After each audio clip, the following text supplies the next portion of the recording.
Post-pod. Here it is. Let's go. Jenni Romaniuk, we've made it. We've made it. Yeah, I mean, we said this before, but like, I think this is, oh my gosh, I can't even speak right now. Marc is starstruck. Yeah. Well, I just really like talking to smart people, and there's lots of them who are much smarter than me. So I appreciate the chance that we have to speak to people, and whether you agree or not, I love having the opportunity to have someone challenge the way I think, and it, because it makes you better in my mind. If you have these sort of forced or sort of rigid mental expectations of how things are going to be, and how things should be, and they'll never change and all that kind of stuff, then, I mean, there's no room for growth. So I just really like, some of the thoughts that, like, as she's describing things, honestly, like, my mind is just like, oh, what about this? And what about that? And like, literally, I could probably sat there and asked 8 million questions. Well, and she caught us both, because like, she answered a question and we're both like, okay. Because I'm sure, like, we're thinking a million different directions right now. Hey, what are we going to ask now? Outside of like what we've outlined, but it's because it is that, at the end of the day, when you think about marketing, there is a sense of like a growth mindset, and we have to make sure that we are rethinking old models, old ways of frameworks, etc., challenging them. And I think Jenni and the Ehrberg and Bax Institute do such a fantastic job, not only applying a lot of the science behind, a lot of the laws that they're bringing forth, but at the same time, it arms us as marketers with, I guess maybe we just call it like evidence-based marketing, where we can go back to the board, we can go back to our leaderships and say, this is why we're doing it this way. And here's why we need additional funds to go down this route, whatever the case may be. And I think that's what the power of these conversations are. And I'm with you, man. The fact that we've been offered this opportunity to talk to so many incredible leaders and thought leaders, it's incredible. And Jenni, just like, yeah.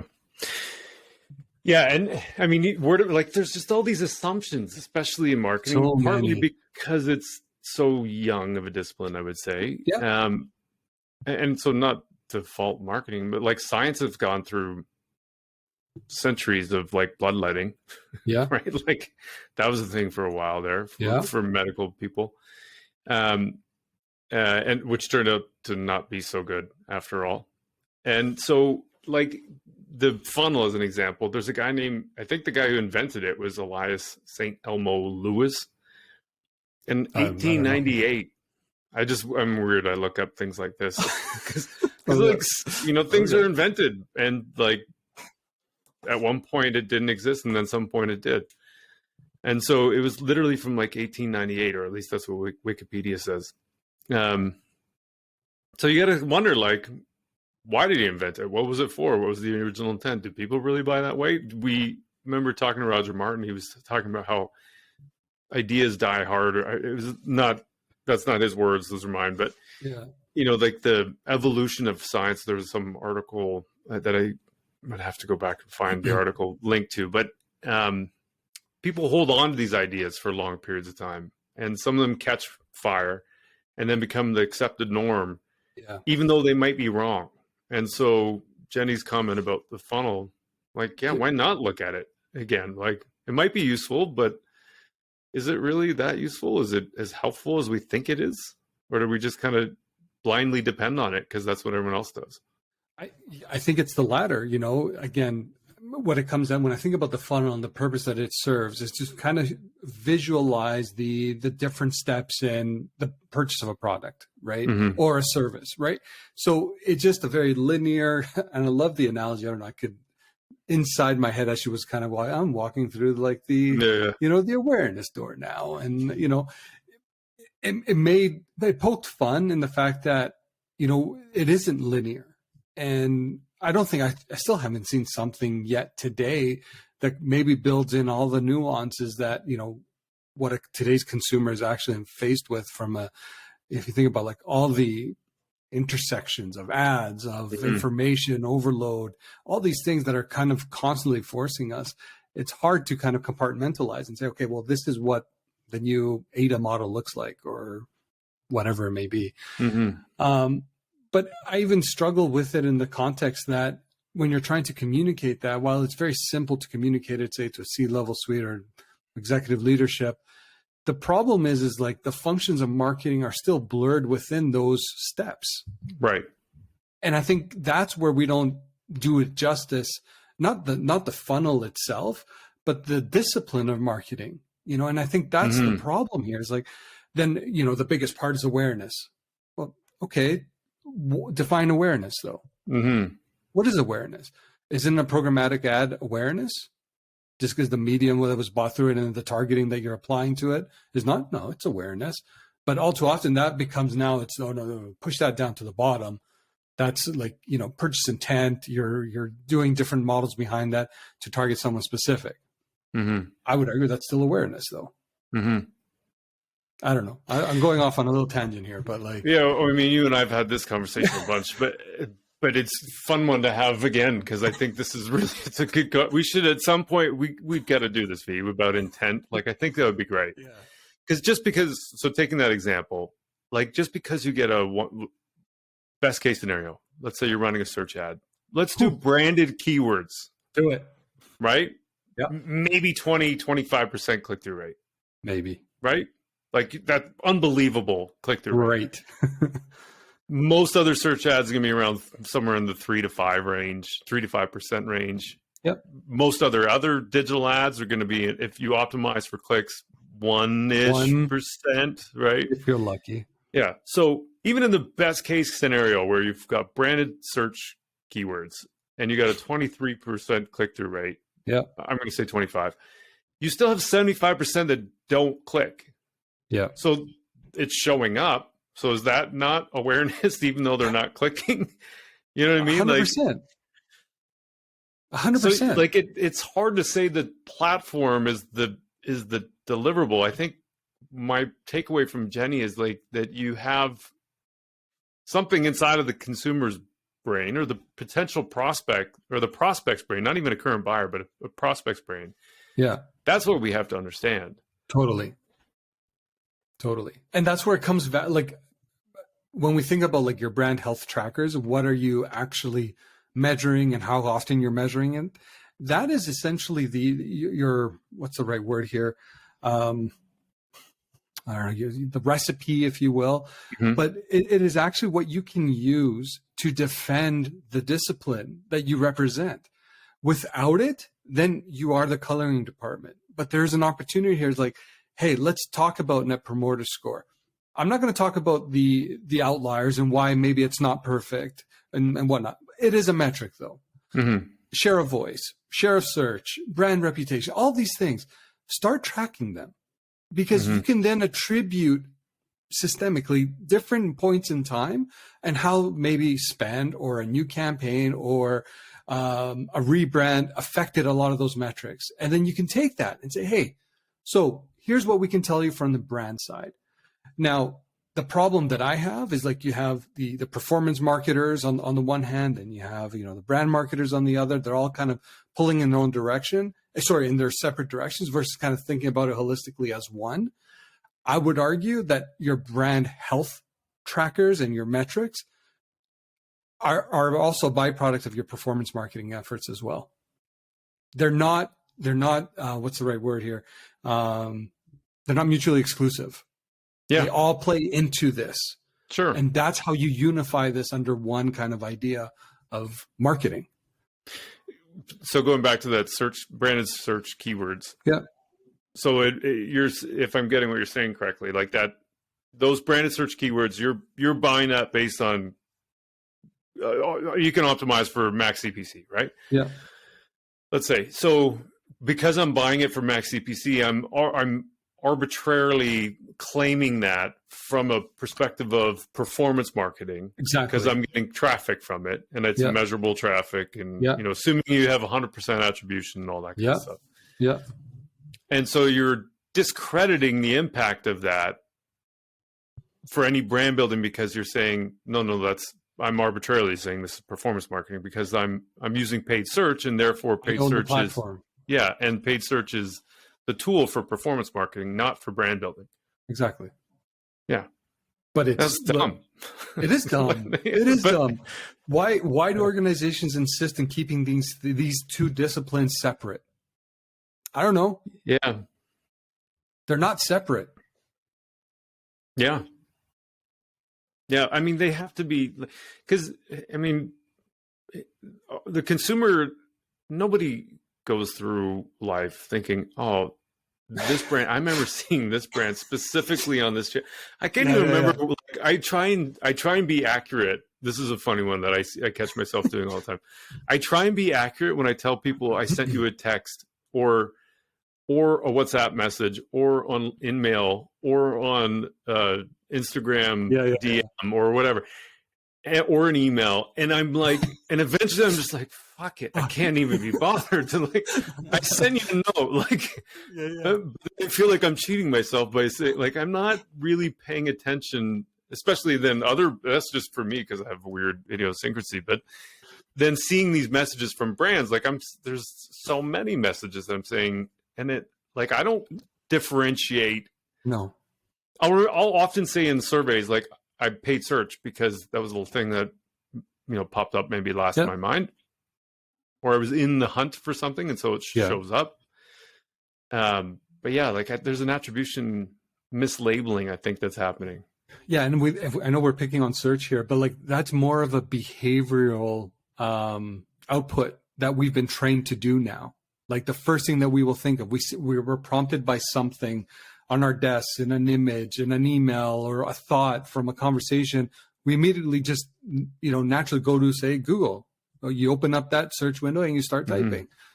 That's just a way for us to get to the answer that we're looking for quicker. That's the shortcut. So the fact that it actually takes such a larger part of the attribution is wrong in of itself. And performance market, I know I'm going off in another direction here, not really a post-pod for Jenni right now, but I have a fundamental problem with this, even though I've been a performance marketer for most of my career. I feel like you've had an awakening or something. I have had an awakening, damn it. Like, it is, anyways, I don't know, man. Like I'm going to shut up now. No, it's true though. But the other part about mental availability, like I wonder if there's a way to. This is part of the 8,000 questions or 8 million questions. 8 million. You're very specific on 8 million. So I'm like, oh, okay. 8,364. It also is like, how many times do I think of something throughout the day and don't use Google because the brand is top of mind, or like I just know that I'm going to get this because it's already there. Like, you know what I mean? And so, or how many keywords are branded that I type into Google and I'm already looking for it because it's there. I remember that was an argument that we always had when I was in media, broadcast media. Yeah. It was like, why would you let Google, why would you put your fate in Google's hands? Yeah. Like, just tell the customer what words to search for, or tell the customer what you are and who you are and what you do, so that they can type in your brand name instead of, just the category. Actually, just think about the disruption we're actually witnessing today with the rise of AI, ChatGPT, Bing's incorporation of OpenAI, etc. And you will remember, even when we worked together, the idea of like, hey, let's start thinking about long tail search keywords. We never really, really thought about it. We did generic keyword lists. We did like 1 or 2, max 3. We did broad match modifiers. We did some rudimentary, at the time, what was available, if you will. But think about now long tail and how that's going to shape the way people search moving forward. So while it was usually more succinct, easy language, there was like search language that you would use. Yeah. Now it's just like language. So you're asking the questions outright that you want an answer to.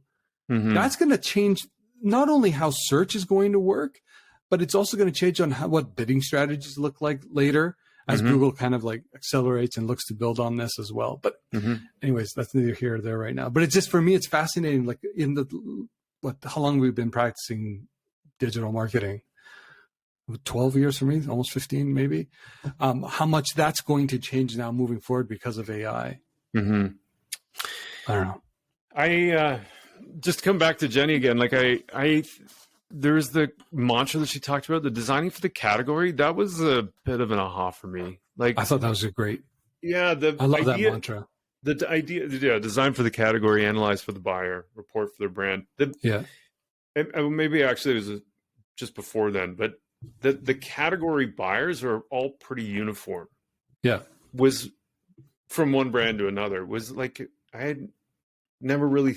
I mean, I guess I thought about that before, but I never really thought about that. In that, if your brand's